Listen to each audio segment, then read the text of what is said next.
கர்த்தருடைய பரிசுத்த நாமம் மகிமைப்படட்டும். கர்த்தர் நல்லவர். ஆமென். இந்த நாளிலும் நம்ம ஒரு வேத பகுதியை நம்ம தியானிக்க ஆவியானவர் நம்மளுக்கு உதவி செய்வார். ரூத்துடைய சரித்திரத்தின் புஸ்தகம் 2வது அதிகாரம். ரூத்தினுடைய சரித்திரத்தின் புஸ்தகம் 2வது அதிகாரம் 12வது வசனத்தை நாம் வாசிக்கலாம். ரூத்தினுடைய சரித்திரத்தின் புஸ்தகம் 2வது அதிகாரம் 12வது வசனம். உன் செய்கைக்கு தக்க பலனை கர்த்தர் உனக்கு கட்டளையிடுவாராக. இஸ்ரவேலின் தேவனாகிய கர்த்தருடைய செட்டைகளின் கீழ் அடைக்கலமாய் வந்த உனக்கு அவராலே நிறைவான பலன் கிடைப்பதாக என்றான் என்பதே. ஆமென். கர்த்தருடைய பரிசுத்த நாமம் மகிமைப்படட்டும். நாம் வாசித்த இந்த வேத வசனத்தை நம்ம கூர்ந்து கவனித்தோம் என்று சொன்னால், உன் செய்கைக்கு தக்க பலனை கர்த்தர் உனக்கு கட்டளையிடுவார். போவாஸ் இங்கே ரூத்தை பார்த்து இந்த வார்த்தையை சொல்லுகிறதை நம்ம வாசிக்கிறோம். உன் செய்கைக்கு தக்க பலன், உன் செய்கைக்கு தக்க பலன். இந்த உபவாச நாட்களிலே தேவ சமூகத்தில் நம்ம காத்திருந்து ஜெபித்து அநேக காரியங்களை தியாகம் செய்து வாழ்ந்து கொண்டிருக்கிற தேவ பிள்ளைகளுக்காக நான் சொல்கிறேன், உங்கள் செய்கைகள் எதுவாக இருக்கிறது என்பதை கூர்ந்து கவனிங்கள். ஆமென். பலன் தருகிற செய்கையா அல்லது பலன் தராத செய்கை? எல்லா செய்கைக்கும் பலன் உண்டு. நல்லா தெரிஞ்சுக்கோங்க. மனிதன் செய்கிற எல்லா செய்கைகளுக்கும் நிச்சயமாய் பலன் உண்டு. அவன் நன்மை செய்தால் என்ன கிடைக்கும்? நன்மை கிடைக்கும். தீமை செய்தால் தீமைக்கான பலன் அவனுக்கு கிடைக்கும். உன் செய்கை எதுவாக இருந்தாலும் சரி, அது எப்பேற்பட்ட செய்கையாக இருந்தாலும் சரி, அந்த செய்கைக்கு தக்க பலனை கர்த்தர் நிச்சயமாக என்ன செய்வார்? நம்ம வாழ்க்கையில் அவர் தருகிற நல்ல தேவனாக இருக்கிறார். அப்போ இங்கே ரூத்துடைய வாழ்க்கையை நம்ம வாசிக்கிறோம். போவாஸ் சொல்லுகிறார், உன் செய்கைக்கு தக்க பலனை கர்த்தர் உனக்கு என்ன செய்வாராம்? கட்டளையிடுவார். யார் தருவா? நம்ம வாழ்க்கையில நம்ம செய்கிற எல்லா செய்கைக்கு பலனை தருகிறவர் கர்த்தர் தான். அப்போ பலனை யார்கிட்ட எதிர்பார்க்கணும்? நம்ம யாருக்கு எந்த காரியத்தை செய்தாலும், ஒரு ஏழைக்கு சாப்பாடு கொடுத்தாலும் சரி, இல்லை ஒரு 10 ரூபா நம்ம உதவி பண்ணினாலும் சரி, இல்லை ஏழை ஒரு குடும்பத்தை விசாரித்தாலும் சரி, நம்ம அவங்களுக்கு நன்மை செஞ்சாலும் சரி, அல்லது நம்ம யாருக்கு நன்மை செஞ்சாலும், எவ்வளோ தொகை கொடுத்து உதவினாலும், நன்மை செய்தாலும், இல்லை யாருக்காக நம்ம தீமை செய்தாலும், பலனை அவங்க இருந்து நம்ம என்ன செய்ய முடியாது? எதிர்பார்க்கவே கூடாது. நம்ம தீமை செய்தாலும் பலனை யார் தான் தருவா? கர்த்தர் தான் தருவா. நன்மை செய்தாலும் பலனை யார் தான் தருவா? அப்போ மனிதனிடத்திலே எந்த விதமான பலனை எதிர்பார்ப்பது 100% தவறு.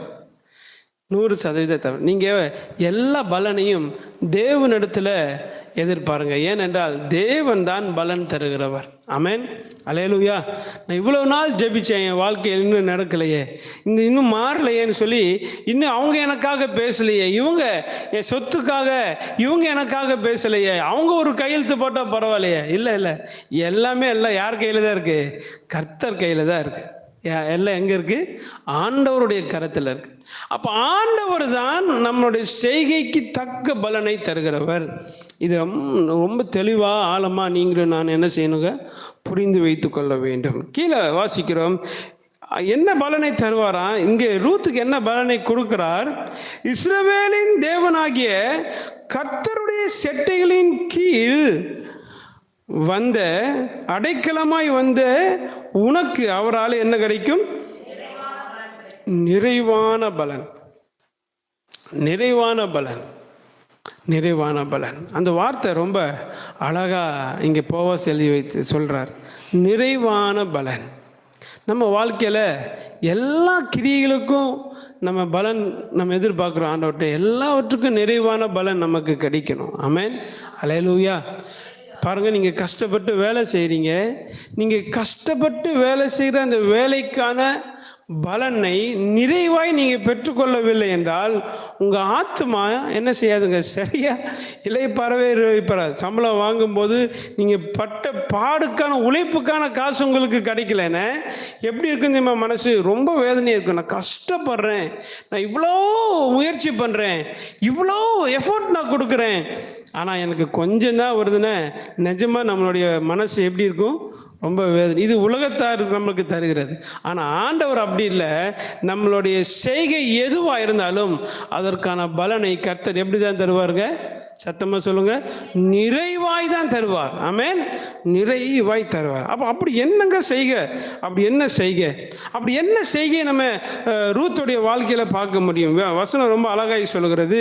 ரூத்து 1வது அதிகாரத்தில் 16வது வசனத்தை நம்ம வாசிக்கலாம்.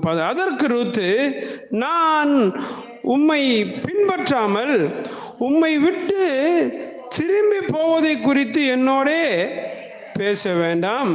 நீர் போகும் இடத்திற்கு நானும் வருவேன், நீர் தங்கும் இடத்துல நானும் தங்குவேன்.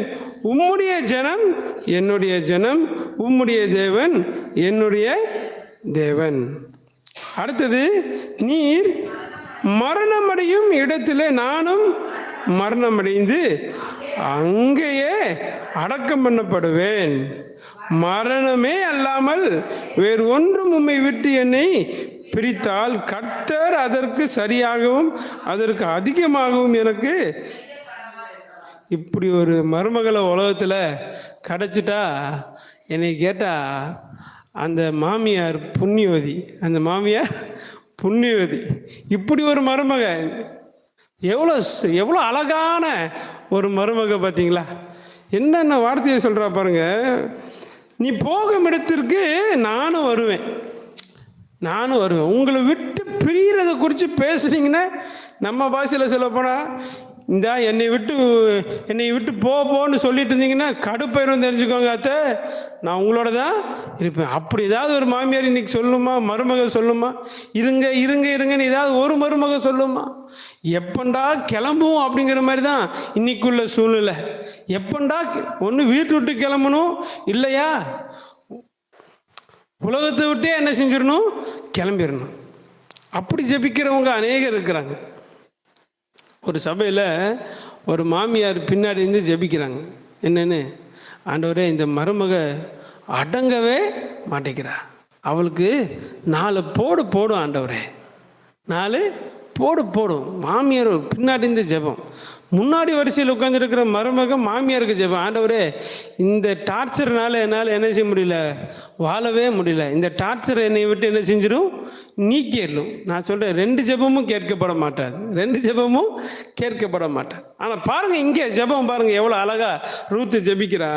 நீர் போகும் இடத்துக்கு நானும் வருவேன், நீ தங்கும் இடத்துல நானும் தங்குவேன். உம்முடைய ஜனம் என்னுடைய ஜனம், உம்முடைய தேவன் என்னுடைய தேவன். நீர் மரணமுடியும் இடத்தில் நானும் மரணவேன், அங்கேயே என்ன செய்வேன், அடக்கம் பண்ணப்படுவேன். மோவாபு தேசம் தேவனால் சபிக்கப்பட்ட ஒரு ஜனம் மோவாபியர்கள். இந்த மோவாபியர்கள் யார் என்றால் லோத்தினுடைய சந்ததி. அம்மோன் புத்திரரும் மோவாபு ரெண்டுமே அருவருக்கத்தக்க. இஸ்ரவேல் ஜனங்களோடு கூட கலந்து வாழ்வதற்கு தேவன் ஒரு நாளும் ஒரு போதும் அது விரும்புகிறதே இல்லை. ஒரு துளி அளவு கூட கர்த்தர் விரும்பலை. ஏனென்றால் அருவருக்கத்தக்க ஜனங்களாக இருந்தார்கள். அவங்களோடு கலவாதிருங்கன்னு ஆண்டவர் சொன்னார். அப்படி இருக்கும்போது இங்கே நகோமியோடைய பசங்க 2 பேரும் போய் என்ன செஞ்சிட்டாங்க, கல்யாணம் பண்ணிட்டாங்க, பண்ணி செத்தும் போயிட்டாங்க. இப்போ மோவாபிய ஸ்திரியாகிய ரூத் வருகிறா. அவள் சொல்கிறா, ஆண்டவர் நகோமி கிட்ட நீ அவளை அங்கேயே விட்டுட்டு வான்னு சொல்லவே இல்லை. ஆனால் இந்த ரூத்து சொல்கிறா, நான் போக மாட்டேன், நான் உங்களோட தான் இருப்பேன். உங்கள் தேவன் தான் என்னுடைய தேவன். கர்த்தரை அறிந்து ஏற்றுக்கொண்டார். அவர் வார்த்தை சொல்கிறா பாருங்க, இதில் ரொம்ப அழகாக இருக்கும். கர்த்தர் அதற்கு சரியாகவும் அதற்கு அதிகமாகவும் எனக்கு செய்ய கடவர். அப்படி என்றால் ரூத்துக்கு ஆண்டவரை பற்றி தெரியும். இவர் செய்வார், இவர் செய்கிற தேவன்.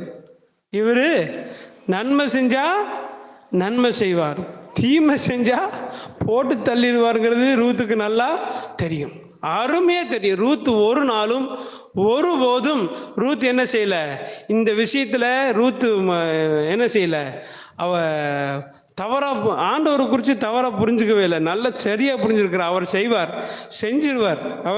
செஞ்சிருவார். இங்கே வாசிக்கலாமா? 11வது வசனம், 2வது அதிகாரம் 11வது வசனம். அதற்கு போவாஸ் பிரதியுத்தரமாக, உன் புருஷன் மரணம் அடைந்த பின்பு நீ உன் மாமியாருக்காக செய்ததும். அவ சொல்ற, இப்போ அவ செஞ்சது என்ன, ரூத் என்ன செஞ்சாள் என்பதை ஊர் பேசுது. யார் பேசுது? ஊர் பேசுது. இன்னைக்கு நம்மளை குறித்து ஊர் என்ன பேசுது? நம்மளை குறித்து ஊர் என்ன பேசுது? ரொம்ப கவனமாக இருக்கணும். ஊர் பேசுறது ரொம்ப முக்கியமானது. இங்கே ஊர் பேசுது, என்னன்னு பேசுது? உன் புருஷன் மாமியாருக்கு நீ செய்ததும், நீ உன் தகப்பனையும் உன் தாயையும் உன் ஜென்ம தேசத்தையும் விட்டு முன்னே நீ அறியாத ஜனத்தினிடத்தில் வந்ததும் எல்லாம் எனக்கு விவரமாய் தெரிவிக்கப்பட்டது. உனக்கு இந்த தேசத்தை பற்றி ஒன்றும் தெரியாது, இங்குள்ள கலாச்சாரம் தெரியாது, இங்குள்ள சட்டத்திட்டங்கள் தெரியாது, இங்குள்ள நடைமுறை, வாழ்க்கை நடைமுறை, பெண்களுக்குரிய நடைமுறை, ஆண்களுக்குரிய நடைமுறை, இங்கே எப்படி ஏது ஒன்றுமே தெரியாது. இந்த தெய்வத்தை பற்றி உனக்கு தெரியாது. ஆனால் நீ விடாமல் வந்த பத்தியா, அதுதான் உன்னுடைய செய்கை. ஆமென். இன்னைக்கு ஆண்டவர் சொல்லுகிறாரு, நம்ம ஆண்டவரை நம்புகிற அந்த நம்பிக்கைக்கு, கர்த்தர் மேலே வச்சிருக்கிற அந்த அன்பு, கர்த்தர் மேலே பாராட்டுற அந்த வைராக்கியத்திற்காக கர்த்தர் நம்மளுக்கு பலனை தர வல்லவராக இருக்கிறார். இந்த 10வது நாளில் தேவ சமூகத்தில் நம்ம என்ன செய்யணும்னு, ஆண்டவரே என் செய்கைக்கு தக்க பலனை எனக்கு தாரும். ஆமென். என் செய்கைக்கு தக்க பலன். நான் தேவனோடு கூட நெருங்கி வாழ நீங்கள் முயற்சி பண்ணினீங்கன்னா அதுக்கேற்ற பலனை கர்த்தர் தருவார். நீங்கள் பரிசுத்தமாய் வாழ முயற்சி பண்ணினீங்கன்னா அதுக்கேற்ற பலனை கர்த்தர் தருவார். நீங்கள் முழங்காலிலே நின்று ஜெபிக்கணும்னா அதுக்கேற்ற பலனை கர்த்தர் தருவார். நீங்கள் தேவ சமூகத்தில் விடாமல் பற்றி பிடிப்பீர்கள் என்றால் அதுக்கேற்ற பலனை தருவார். நீங்கள் கர்த்தர் சமூகத்தில் ஒரு காரியத்திற்காக விடாமல் ஜெபிச்சீங்கன்னா பலனை தருவார். அவர் கொடுக்காத தேவன் அல்ல, அவர் கொடுக்காத தேவன் அல்ல. இங்கே மத்திய புஸ்தகத்தில் வாசிக்கிற மீனை கேட்டால் பாம்பை கொடுப்பானோ இன்னைக்குள்ள தகப்பன்? கொடுக்க மாட்டார். அப்படி இருக்கும்போது நீங்கள் உங்கள் பரமபிதாவின் இடத்தில் நல்ல ஈவை கேட்கும்போது அவர் உங்களுக்கு கொடாமல் இருப்பது தருவார். நீங்கள் உங்களுக்கு பலனை தரும்படி தான் தேவன் இந்த நாட்களை நம்மளுக்கு வைத்திருக்கிறார். நல்ல பலனை தருவார். ஆமென். அல்லேலூயா. அதுக்கு எது ரொம்ப முக்கியம் தெரியுமா? என்னுடைய செய்கை ரொம்ப முக்கியம். ஆமென். என் செய்கைக்கு ஏற்ற நல்ல பலனை கர்த்தர் எனக்கு தருவார். நம்ம ஆண்டவர் சமூகத்தில் ஒப்பு கொடுத்து நம்ம ஜெபிக்க போகிறோம் எல்லாரும். ஆண்டவரே, என் செய்கைகள் உம்முடைய பார்வையில் பிரியமாக இருக்கட்டும். அன்னைக்கு ரூத்தினுடைய செய்கை ஆண்டவரே போவாசுக்கு பிரியமாக இருந்ததப்பா, போவாசுக்கு பிரியமாக இருந்தது. ரூத்துடைய செய்கை எல்லாம் ரொம்ப ஆண்டவரே ரொம்ப பிரியமாக இருந்துச்சு. ஆண்டவரே, அநேக வசனங்களை நாங்கள் வாசிக்கிறோம். அவளுடைய முந்தின குணத்தை பார்க்கிறோம்.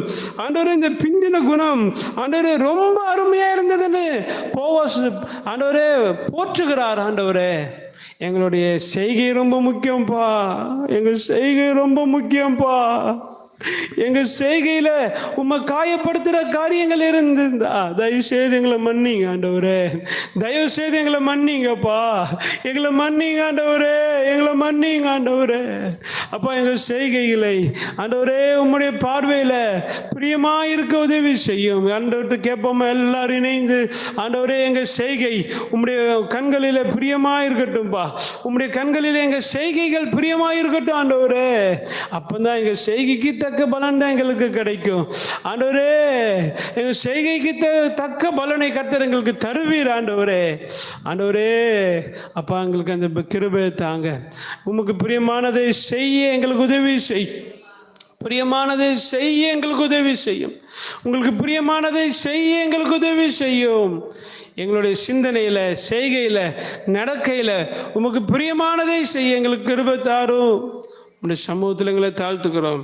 இந்த நாள் முழுவதும் ஆவியானவர் நீர் எங்களை ஆளுகை செய்வீராக. நீங்கள் எங்களை ஆளுகை செய்யுங்க. எங்களுடைய பேச்சு, எங்களுடைய நடை, எங்களுடைய உடை, ஆண்டவரே எங்களுடைய பழக்க வழக்கம் யாவுமே உமக்கு பிரியமாக இருக்கட்டும். உங்களுடைய கரத்தில் ஒப்பு கொடுக்கிறோம். நிறைவான பலனை தருகிற தேவன் ஆண்டவரே, உங்களை நம்பி தான் நாங்கள் உங்கள் சமூகத்துக்கு வந்திருக்கிறோம்ப்பா. எங்களுக்கு நிறைவான பலனை தருகிறவரை நம்புகிறோம். நிச்சயமாக எங்கள் வாழ்க்கையில் நிறைவான பலனை கர்த்தர் நீர் கட்டளையிடுவீராக. உங்களுடைய அன்பின் கரத்தில் தாழ்த்தி ஒப்பு கொடுக்குறேன். கர்த்தர் பெரிய காரியங்களை செய்து உங்கள் நாமத்தை மகிமைப்படுத்துங்க. ஆசீர்வதிங்க, ஆசீர்வதிங்க. இயேசுவின் நாமத்தில் ஜெபம் கேளும் ஜீவனுள்ள நல்ல தகப்பனே.